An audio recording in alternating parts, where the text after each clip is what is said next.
topics and opinions expressed in the following show are solely those of the host and their guests and not those of W4CY Radio, its employees, or affiliates. We make no recommendations or endorsements for radio show programs, services, or products mentioned on air or on our web. No liability, explicit or implied, shall be extended to W4CY Radio or its employees or affiliates. Any questions or comments should be directed to those show hosts. Thank you for choosing W4CY Radio.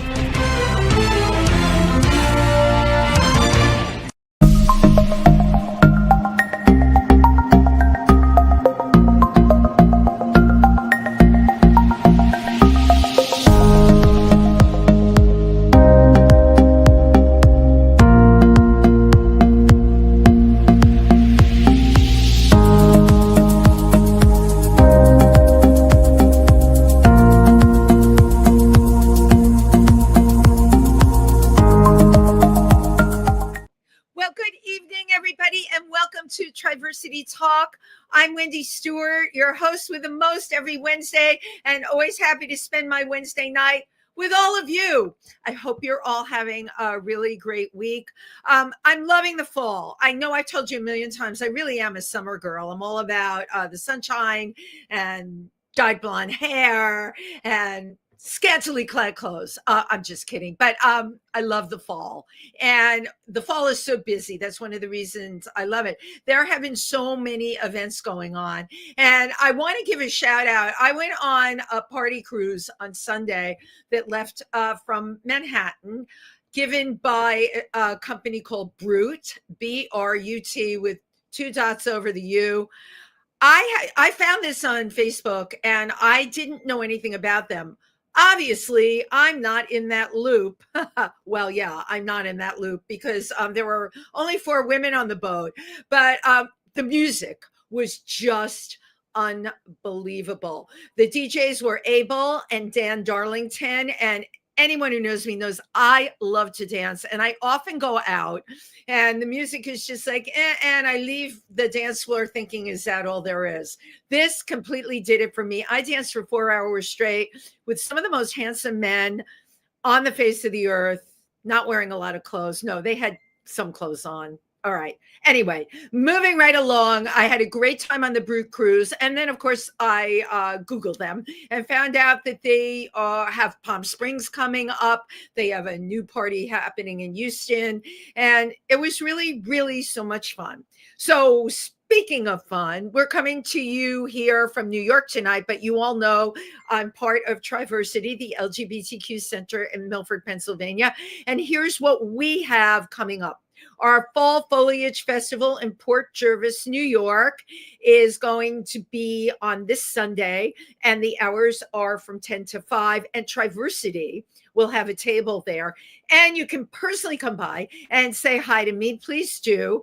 And I'll give you a little something for free. I'm just kidding. Well, we have giveaways, and you can find out more about what Triversity does. And if you're not a member on our mailing list, and if you just know us from Facebook, you can sign up for our mailing list. But there's going to be a bunch of us volunteering from Triversity. So please come by and say hi. Sunday's supposed to be a gorgeous day. Saturday night, you will find me at the Forestburg Playhouse. Paige Turner, who I love and adore, is performing there. And that show starts at 8 o'clock. I think doors open at 7 o'clock. You can also get dinner. It's a really, really fun evening.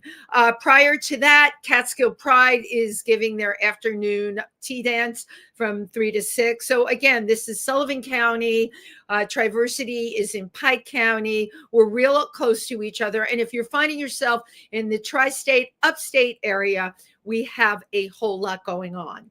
Also, this Saturday afternoon, Triversity has our hike. We leave at 11 in the morning. It's called Traipsing with Triversity, and we'll be going to Childs Park. I don't know if I'll make it there at 11 because I will be at Rock Bar in the city the night before. Oh, I got to tell you, how I keep it all straight is beyond me. But you know what? I work hard and I fly right. And I have tonight, my guest tonight is one of the most hardworking people in drag. Our guest tonight goes by the name Novaczar, the Empress of the Galaxy, and I added in a master of drag artistry. Novaczar is timeless and flawless.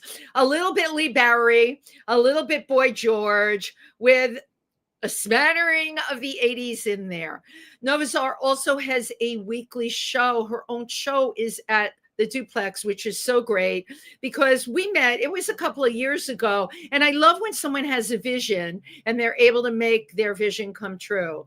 Well, Novaczar has a lot of talent that also helps. So put your hands together for the one and only Novaczar. Hello. Thank you so much for having me. I'm so grateful to be here. That you're here. I wish we were like all in person, but you know what? We're living in a virtual world. Exactly. It's all good. Happy to be here. Thank you so much. Well, that is so great. You know, the last time I saw you in person, I want to say we did Evan Lawrence's LGBTQ Pride Show in Jersey City. Was that 2 years ago? I think that was last summer. Not this past one. It was the one before because I remember the location. I was trying to tell a friend of mine who gets lost all the time how to get there, and I gave up. But that was my first time I ever set eyes on you. And I have to confess to you, I was completely intimidated. The hair, the makeup, and the costuming. You know, I'm from the Bronx originally. I've been in the drag world for forever, but it was like, oh my God, Wendy, you better step up your game. Look at this one. And you were so nice and so talented. And I just want to tell you how much I appreciate that. Audio, little. Yeah, audio. Yeah. We lost your sound there for a sec. Can you hear me now? Yes, you're perfect. What happened? Poltergeist? Who knows? There's spirits all around. So yeah, there's spirits all around. They show up on this show. I have had the most incredible. Nothing has flown off of the shelves. Although on your shelves, I'm seeing wigs behind there. Please just let a wig fly off and slap you silly in the face. I would just die if that happened. But it's so good to have you here. You have accomplished so much. Let's talk about some of the awards. You won out the Get Out Award, Entertainer of the Year.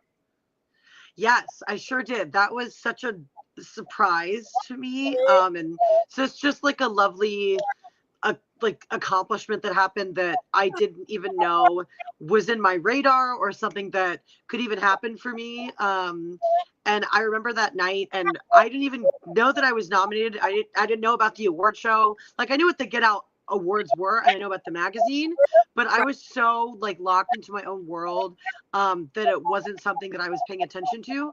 So when that happened, I was so like caught off guard in the best way. And I think that's what makes it so special, because it's not something that I like was striving for, or something that was in my future that I was like, I want this to happen. So when it did, it just felt like, oh, like what a blessing from the universe. And just to be recognized, it was just so, it still feels really special and like kind of unreal. I love the Get Out Awards. I did my first one for them as a presenter, I want to say 3 years ago. Was that, which year did you win? This past year, 2025. So we were over at the Dickens, right? Yes. We climbed up a lot of stairs. Yeah. It really separated the ones who were in shape and the ones who weren't. But I was, of course, there that night with my co-host, Tim Moss. And, of course, Eileen Shapiro, my press agent, works with Mike Todd at Get Out. And that was a beautiful, beautiful award ceremony that night. I was so thrilled that you won. And now, like, hearing from you that you totally didn't expect it, because I'm sure you saw there were a lot of the people, we all know each other or whatever. We're all from New York nightlife. But when I hear someone get an award that didn't expect it, that's humbling. Yeah. I mean, I guess I just didn't think that. I mean, of course, I believe in myself. You know what I mean? I think that in order to make it in this city, you have to have that in you. You know what I'm saying? Just to be an artist who wants to succeed in some way. But I just didn't think that like I was at this level to where that I could be titled Entertainer of the Year of New York City. I just didn't really think that I had made it to that level yet. So I think that when this happened, it was kind of like, oh no, you are at that level and like I need to start owning it. Yes. So yeah, it was cool. And it was exciting. And if you look at the list of people, the other people that won in every category that night, that was just so cool. I can't wait to see what happens next year. I love being a presenter at these award ceremony. The Glam Awards. You were at the Glam Awards. Yeah, I won Best Door Goddess a couple, like I think in 2021. I remember you winning in 2021, and you weren't on my radar yet because sometimes I go into a club and I make a mental note of who is the person at the door, but it's way different than when you see them on stage and they're, standing out doing their thing. Yeah, absolutely. But you look at, you came here in what year? I moved here in 2018. Okay, so that's amazing. We're at 2025, and it's really been, I have to say, a straight shot up for you. What I was about to say, whatever possessed you to get into the drag world in New York, but what's your story, Morning Glory? So I started musical theater when I was like in 3rd grade, like super young. I think I was like 10 or like 9. And I just was like super bit by the bug, and I did musical theater through middle school, and I went to an art high school for musical theater, the Governor's School for the Arts in Norfolk, Virginia. And I trained there for 4 years, and that was like those 4 years were really intense for me, but the training that I got at Governor's School was so unmatched when it came to like all things musical theater. And a lot of the things that I learned at Governor's School back when I was in high school, I use today in drag. And like, I think one of the main things is how to be professional and how to work with other people, and how important it is to make sure that the people that you're working with, you're nice to, and, like you're on time, and you're trying to keep the energy up, because that's how people want to work with you again. And I think that's just something to keep in mind when it comes to longevity, when it comes to any sort of career. And then I went to college for musical theater, and about halfway through college, I was getting my BFA musical theater at Columbia in Chicago. So Sasha Velour had won RuPaul's Drag Race season 9. And that is the moment where I was like, oh, drag is what I want to do. And drag is what I need to do. What was it about Sasha Velour that spoke to you? So before I knew who Sasha was, I thought that drag was just female impersonation, there's nothing wrong with that. Drag is female impersonation, but drag is also so much more and can be so much more. And up until that point, I didn't think that existed, that was possible. So when I saw Sasha be so authentically creative, theatrical, and very androgynous, and just really do her own thing in this way that I've never seen before in my entire life, it was just overwhelmingly inspiring. And it felt like this artistic awakening where I realized that everything I love about musical theater, I can do in drag, just like Sasha was doing. I love that. She just like, yeah, go ahead. What an epiphany you had at that moment. Yeah, definitely. Really incredible. And I want to give a shout out to RuPaul's Drag Race, because when that came on the scene, a lot of us knew Ru from way back when, from Wigstock, right? And Ru really made it hugely. But, I have to tell you, and we're going to talk about the flack and the pushback and the negativity in the world of drag. So, Ru took her own path and really went very commercial and made drag, and I'm going to say it, just mainstream. And there's probably people that are going to hate me for saying that, but you know what? Now more than ever, what a blessing, because that's what we need. We need that out there. And to your point, there are so many different kinds of drag. If you study like the history of drag, about lip synca, about, there were so many different kinds. It's interesting to me that a lot of the drag performers that have come up the same time as you, they're really great backgrounds in musical theater. They can sing. I came out of the days where people lip sang. They couldn't sing, a lot of them, most of them. And the other thing that's impressive is your emphasis on being on time, showing up, and being easy to work with. That's like, whoa. I mean, that's definitely how things are now. But seriously, if I go back like 25 years, although there are drag performers, Sherry Vine is impeccable, hardest working girl in the drag world. And it's very interesting watching drag evolve. And then you come on the scene and you've got all this magic and fantasy that you bring with you. What made you realize that you could be your own brand of drag, which you are? What made you realize you could own that? I think, I mean, yeah, like I said, like Sasha Wheeler was definitely like that moment for me. But I think what really started to happen was seeing people's reaction to what I was doing when it came to my drag, and slowly seeing the opportunities that I could create for myself, or the opportunities that I was able to get while I was in drag. And seeing, I mean, one of the things I love about musical theater, when I'm able to really do what I want to do, and I'm able to artistically not only fulfill something for myself, but also for someone else, like an audience member, and seeing that connection that we can make as human beings. And something that I love so much is connecting with somebody else, and maybe they're having a horrible day or a horrible year or whatever, and they come to see me perform, and it just changes their whole outlook and their whole mood. That to me is so priceless and so magical. And I think that moment was really made me think, okay, like there is something here, and I have something to offer to the world of drag, to the world of artistry. And that to me is just like so special. Oh my God, it totally is. The performance that you do, it often very feminine, inspired. Do you see yourself as a leading lady? Like when you were doing musicals before you got into drag, did you embrace the leading lady role? Like Charles Bush, I know, does.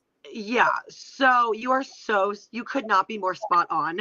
I view Novaczar as a leading lady.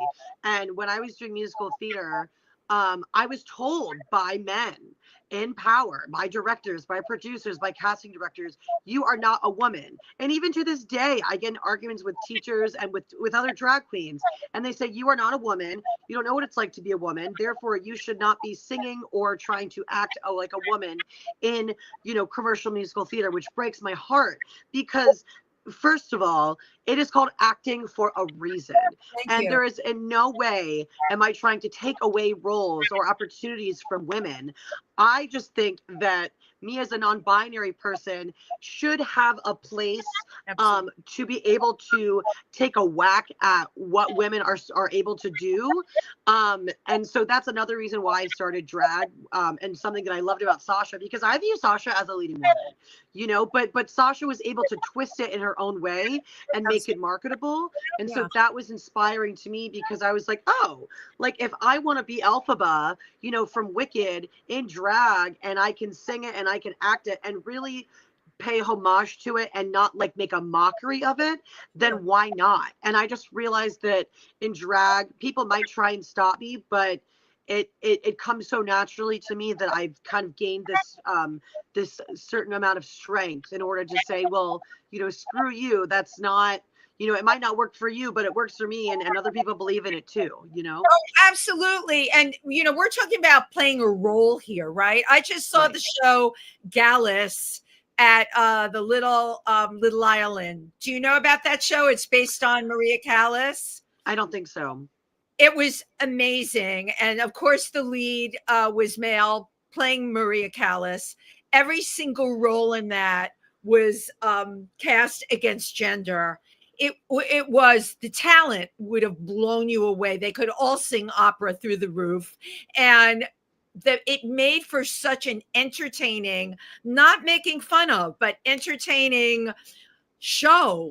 And it was sold out. I hope they bring it back again. I was about to say it was groundbreaking, but if you study the work of Charles Bush, and I know you know who Charles is, and you've seen Charles' shows, or John Vaccaro in The Ridiculous Theater, the roles were always cast against gender. So it really is interesting to me that in college that they were so small-minded that no one could have a bigger picture of what your capability, or even some of the other people that were in your school. You need to have a bigger picture, right? Yeah. And I mean, also, like, when you think about Shakespearean times, men played the women roles because women were not allowed to be on stage. I know this, So right? it's crazy that, like, me as a non-binary actor and drag artist get still to this day in 2025, almost 2026, gets pushback for wanting to be put up with other women for leading lady roles. And again, it's not that I'm trying to take it away from them. I just want to be given the same opportunities as them, because there's not enough for non-binary people like me, you know? No, there's not enough. But if this helps you to know it, I do castings, and a lot of the castings that come down the pipe, specifically when they put in what they're looking for, they will put now non-binary, and there have been a lot of them. So I have to believe that maybe going forward things will change with, you know, Yeah. within our theatrical world. Listen, where it is going to change and where the pushback is going to come from is going to be from theater. It's going to be from the arts. How did you get so adept at the style of makeup that you do? So I've been doing makeup for about 11 years now. And when I was 18 and I met my first drag queen, her name was Naomi Black. And I'm from Virginia Beach, Virginia, and that's where I met her at this club called Ambush. And there was Ambush. another queen called Cameron Fox. And there was another queen, God rest her soul. Her name was Kiara Queen. She passed away a couple of years ago. But Sorry. Kiara, her makeup specifically was so just on another level than any of the other queens in the scene at the time. And I got close to her, and she helped she let me, like, watch her get ready. So I would watch her techniques, and then I tried to start my own thing. And just literally every single night when I was in college, I would practice my makeup, and I would do trial and error. And then when I saw who Sasha was, my makeup for a very long time looked exactly like Sasha's. Not as good as hers, but it was resembling what she was doing. And then during the pandemic, when I had all the time in the world, Right. and with the help of YouTube, I just started to really hone my craft. And really, a lot of makeup to start with is just figuring out what skin texture you have.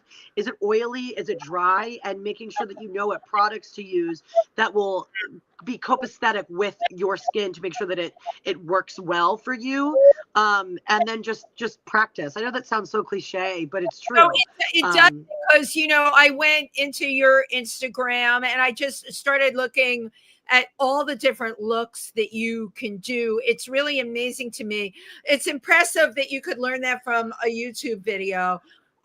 I just don't have the patience. Every time that I've sat down, my friend Tony Homeperm, who you probably know is all over TikTok.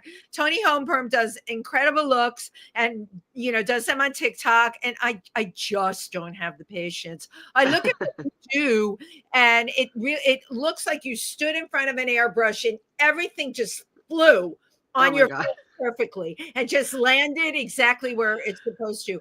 I really do believe you still have to have a certain kind of talent to be able to do this. And I look at you and I wonder if you could do that for other people as well. One, I wish that I could just, like, do something with airbrush. It would save me a lot of time.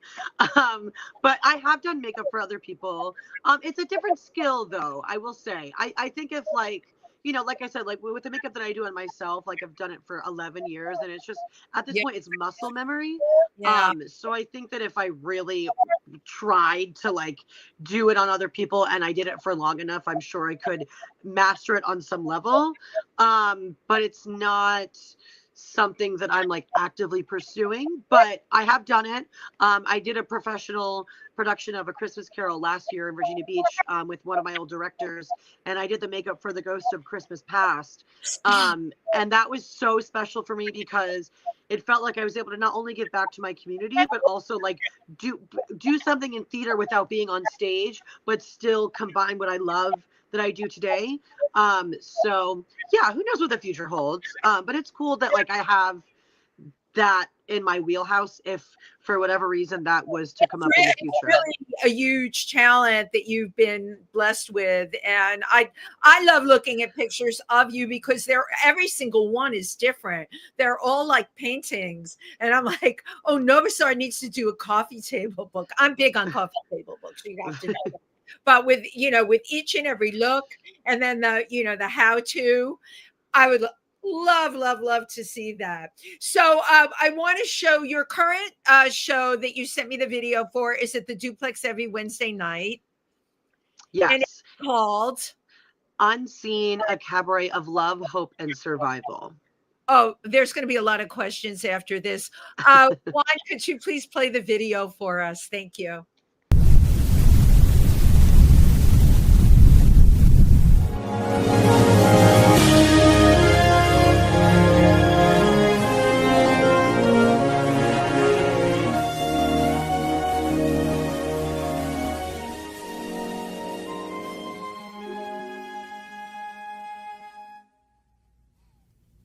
I don't know why I'm frightened.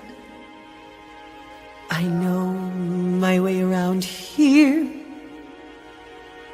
The cardboard trees, the painted seas, the sound here, yes, a world to rediscover. But I'm not in any hurry, and I need a moment.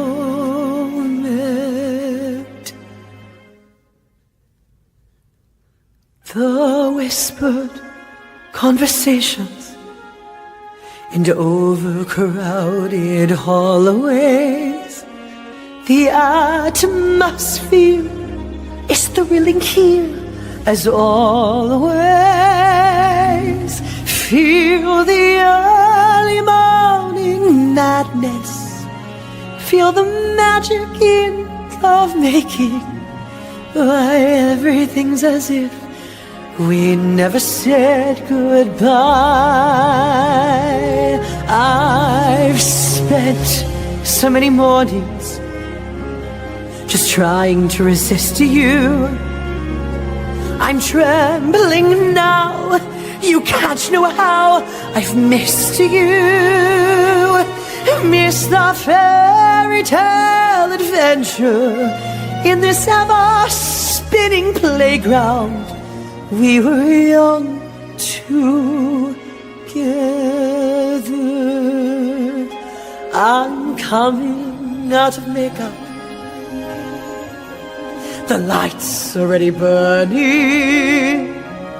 Not long until the cameras will start turning, and the early morning madness and the magic in the making. Why everything's as if we never said goodbye. I don't want to be alone. That's all in the past. This world's waited long enough. I've come home at last, and this time we'll be bigger and brighter than it. So watch me fly. We all know I can do it. God, I saw my hand from shaking.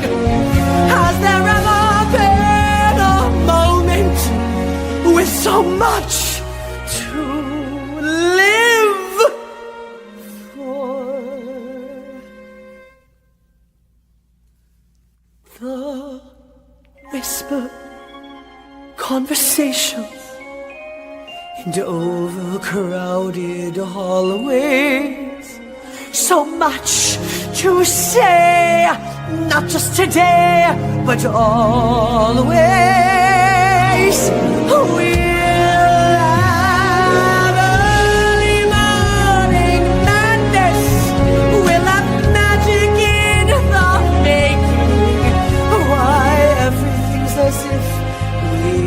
never said goodbye.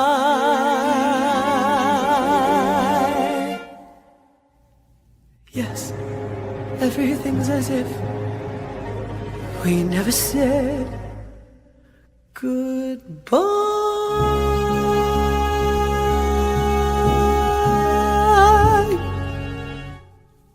We taught the world new ways to dream.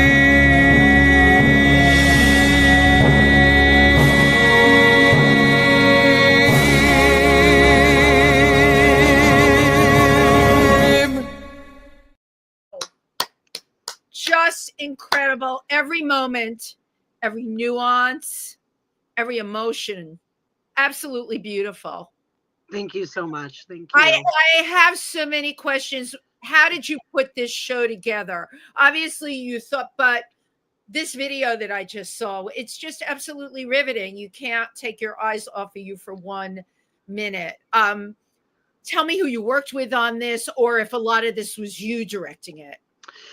Yeah, so there is a photographer / videographer from Argentina named Jonas. I can't think of his Instagram at the moment, but it's in the description of the video. And he is incredible. And that song is As If We Never Said Goodbye from Sunset Boulevard. And so I went to the studio and did a recover of it. And I booked the space and, created the look and everything. And then together, he kind of directed me a little bit, scene by scene and kind of like moment by moment. But a lot of it was just me, acting and feeling how I was feeling in the moment. Just acting it as if I was, Norma Desmond. And the role of Norma Desmond. You were cast in the role. You were living every minute of that role. Yeah. So we collaborated together to create that. Wow. It's a brilliant collaboration. The video was absolutely beautiful. Now, if people your show is on Wednesday night, so I guess you're gonna, when you finish here, you're gonna sashay and hightail it out the door. Literally. Share with us a little bit about your show. Yeah, so my show is called Unseen, a cabaret of love, hope, and survival. It's at the Duplex. I've been doing this show for about a year and a half, every single Wednesday upstairs at 10 p.m. And literally my show is just the cultivation of pretty much like everything that I am as a drag artist. I put up a set every week, a curtain rod. I have a neon sign that says Novaczar. My bartender handles my music, my lighting. There's a lot of video elements in my show as well. And I lip sync, and then I also sing. I do about 12 to 13 numbers, just me, every Wednesday, that are mostly sung live. I sing probably about like 7 or 8 songs, and then the rest are lip synced. And it literally just, I think of material that fits into the theme love, hope, and survival, because that really is like if I could describe my life and my career and my journey in 3 words, those are probably the 3 words that I would use. So it's just like the Novaczar experience, and I like to talk about it as a theatrical art exhibition kind of situation. And it's not like your typical drag show. It's definitely very theatrical. And I'm not afraid to do ballads like that make people cry and make people think, and then I'm not afraid to do like to the party. Absolutely. Yeah. And then I'll switch to like Britney Spears and like lip sync her, because I want people to go on a journey. And I always say, you might know some of the numbers, you might not. Just have an open heart and open mind when you come see my show, and I promise you'll be touched in some way and you'll have a good time. You just have to trust me as the artist, and trust the vision that I'm trying to portray. So this is definitely, and I'm a definite to come see this. So you're 9 o'clock on Wednesday nights? 10 o'clock. Okay. Yeah, I can do that because this podcast is always, 7 to 8. So it always has to be after. But yes, I am. You have me chomping at the bit now to come into your show. I love that you do all those numbers. And you're like in a residency at the duplex. That's so, talk about somebody, making their dream come true. Now, you had another show that you had done. Yes. What are you talking about specifically? It's one of your live shows. And I remember reading about it. I know it was before you did this one. I can't remember the name of it right now. How I Got Here. That's it.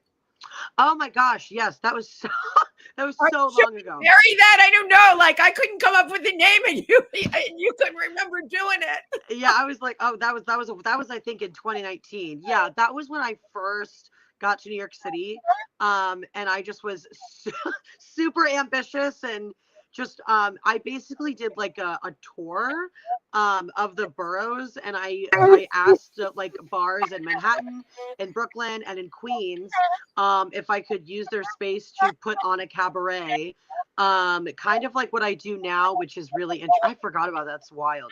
Aren't you? Yeah, Okay, and it. Believe me, I remember everything. I'll be your reminder. Yeah.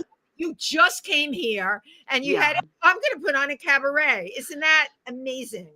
Yeah, to me, it was just my way of showing people who I am and like getting to know me a little bit and what I do as an artist.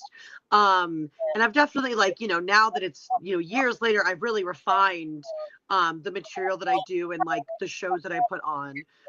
But yeah, that was just my way of like, if people wanted to know who I am, or just inviting people that could potentially book me to come see what I do. Because I just felt that, I've always been told if you don't feel like there's an opportunity for you, create your own. And I don't think there's anything wrong with that. So that's what I was doing. Neither do I, but I have to admire the fact that you could come here, and let's talk about that. Did you get pushback, blowing into New York and, hey, I've got a show? What was that like for you? And how are you embraced or not embraced in the drag community? Yeah, to this day, I still get pushback from people, whether they're a drag queen or whether they're people in nightlife. Yeah, I mean, I used to live in Chicago. That's where I went to college. And before I left there, a big majority of the scene really didn't like me because I was so ambitious, and because when people see someone like me who is trying everything they can to be noticed or to create an opportunity for themselves, they're very, very threatened, and they take it the wrong way, and they take it as narcissistic and egotistical, which, to be honest, like, in order to make it in some way, you have to be a little narcissistic, meaning believing in yourself.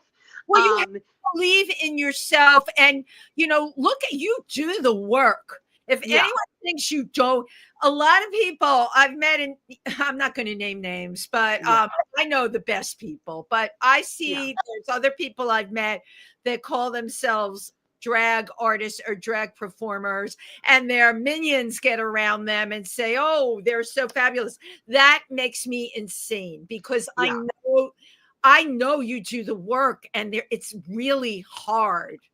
How can anyone resent someone like that? It's got nothing to do with being narcissistic.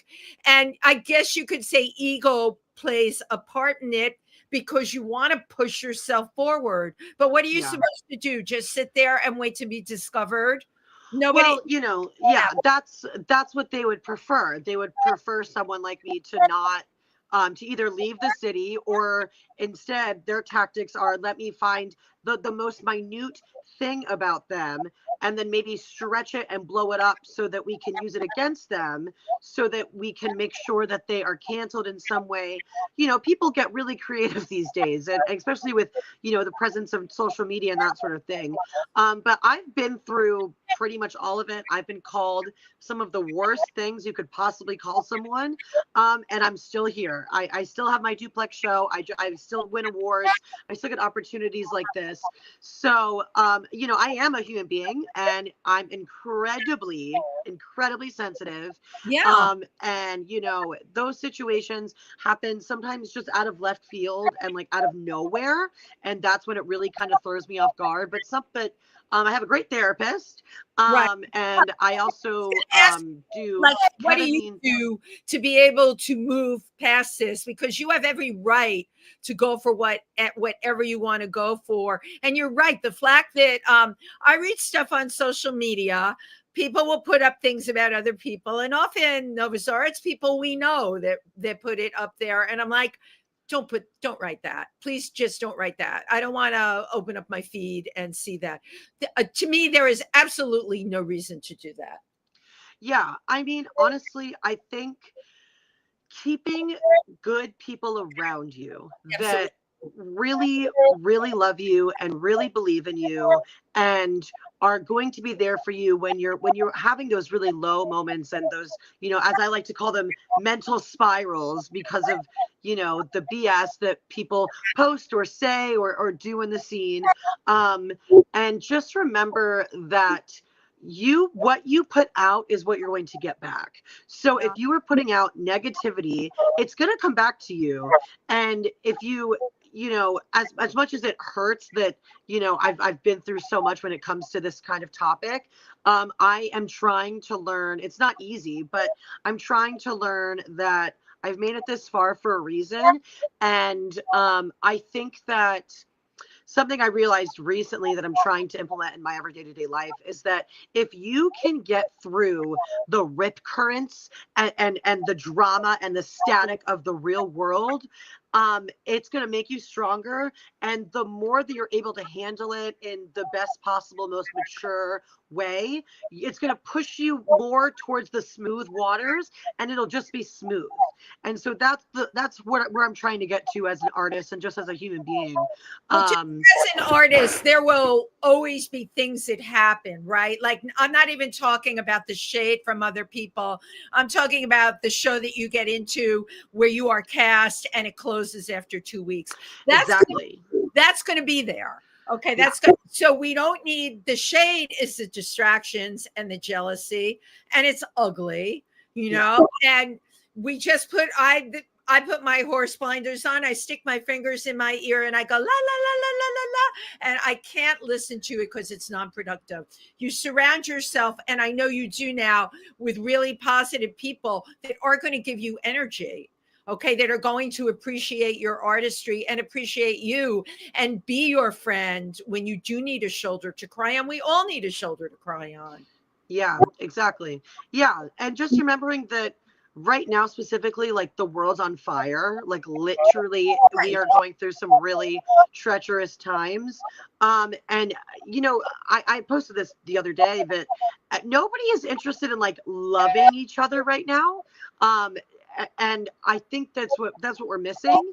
And when people do things like that, and they act without love, it just doesn't bode well. So I think just remembering that, as cliche as it sounds, love is literally the glue that keeps everything together when it comes to our livelihoods. So just spread some freaking love, because that's what the world needs. And if people are not doing that for you, then they don't need to be in your life, and they don't deserve your energy or your peace of mind, and you should try and save it for the people who do deserve it, because that's how it'll make the world a better place. Yeah, and that's how it's going to work for you, okay, because it'll lift you up. I have to tell you, it took decades, but I've got decades on you. I created that very world, and it's wonderful. I have an incredible life. I get to perform. I go to some of the most wonderful parties. I meet people that are doing so much to help, not only in the LGBTQ community, but just as humanitarians, that people that wake up every day and want to make the world a better place, that want to bring kindness and love to the people that they talk to. Listen, I believe the time we have on this earth, as the way we are now, is the time. We've got to make it work. And we've got to make ourselves happy. So I'm going to get on the subject of happiness. Is it hard for you because of drag to have relationships, to have a partner? Yes, abso-freaking-lutely. I nothing more in the world that I want is to have a life partner. I do believe in soulmates.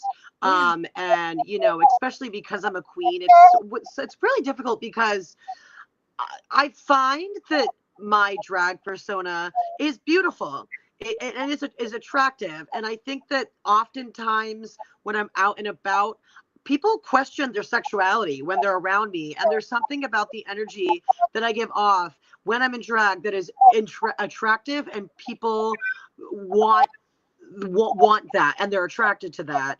And it seems that when I'm not in drag, that energy is not vibrating as high and the frequency is not as high.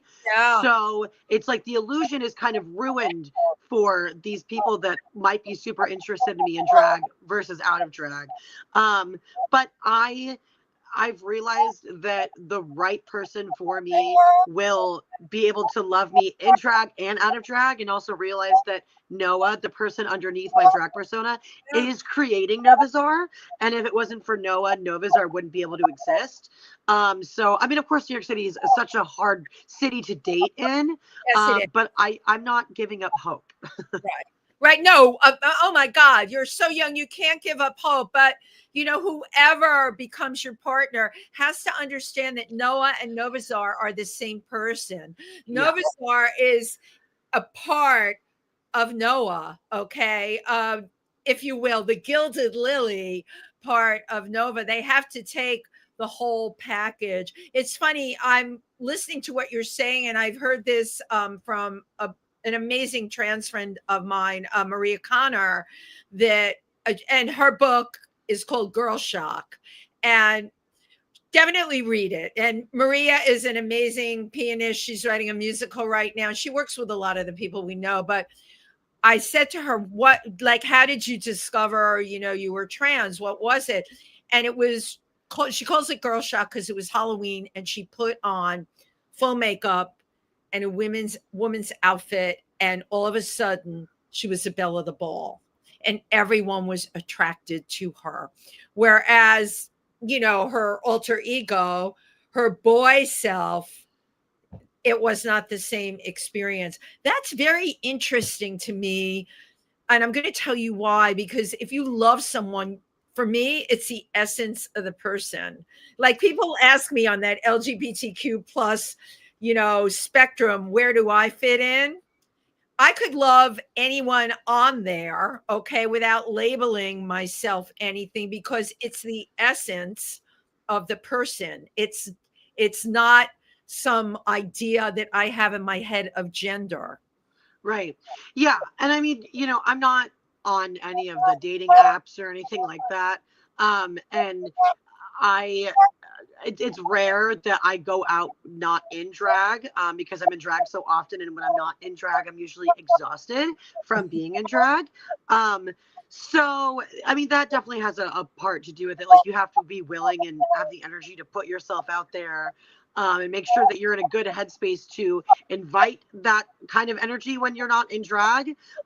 So it's not necessarily like the biggest priority for me at the moment. No, but you're working. if I meet someone, then, great.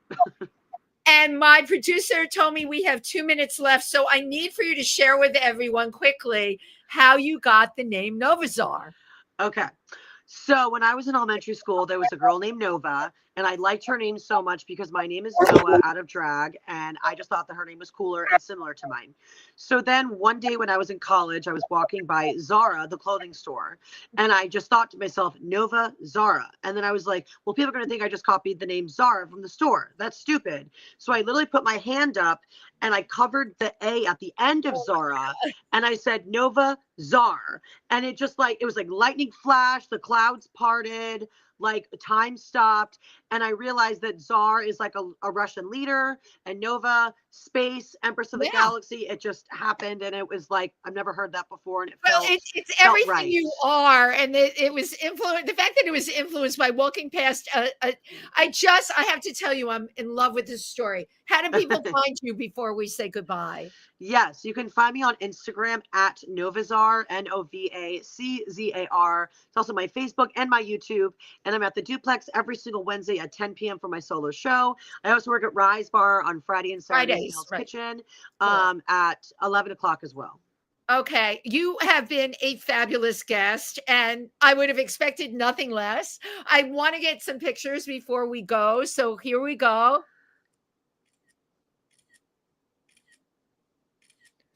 Okay, I always feel like such a plain Jane next to you. Oh my gosh. No, you look fabulous. Thank you so much for having me. Thank you, darling. It means everything coming from you. Thank you so much for coming on the show. And I am definitely going to the Duplex. I'm going to reach out to also, hello, Evan Lawrence, and hello, Cecily. If you're both watching, we should all go to the show. There you go. I would love that. Perfect. All right. Thank you, Novaczar. Good night, everybody. Bye.